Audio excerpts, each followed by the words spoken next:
అందరూ నమస్తే. VTV voice వారిది హెల్త్ ఛానల్కు స్వాగతం. మన పూర్వీకులకి ఎంతో బలాన్ని ఇచ్చిన ఒక రెసిపీ గురించి ఈరోజు చెప్పబోతున్నాను. అదే పంచామృతం.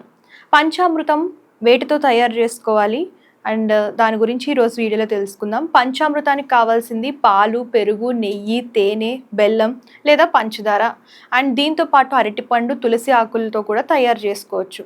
అండ్ ఇది యాక్చువల్గా పంచామృతం ఎక్కువ టెంపుల్స్లో చూస్తూ ఉంటాము. సో ఈ పంచామృతం ఆరోగ్యానికి ఎంత మేలు చేస్తుంది అని అంటే 1000 ఏనుగుల బలం వస్తుందంటే ఈ పంచామృతం తినడం వల్ల. అండ్ ఇవన్నీ కూడా అంటే పాలు, పెరుగు కానివ్వండి, అలాగే దాంతోపాటు మనం బనానా అండ్ నెయ్యితో పాటు మనం హనీ ఈ 3 మిక్స్ చేసుకొని తింటే కనుక టేస్ట్ కూడా చాలా బాగుంటుంది. అండ్ అలాగే మనకి చాలా అంటే చాలా శక్తి వస్తుందంట.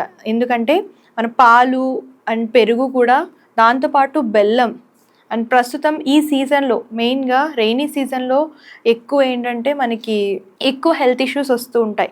అండ్ ఈ పంచామృతం తినడం వల్ల సో ఆ హెల్త్ ఇష్యూస్ అనేవి ఏమి ఉండవు, ఇమ్యూనిటీ కూడా బాగా పెరుగుతుంది. అండ్ మీరు కూడా ఒకసారి రెసిపీ ట్రై చేయండి అండ్ ఎలా అనిపిస్తుందో కామెంట్లో తెలియజేసేయండి. అండ్ ఇలాంటి హెల్త్ టిప్స్ కోసం ఛానల్ ఫాలో అవడం, సబ్స్క్రైబ్ చేయడం మర్చిపోకండి.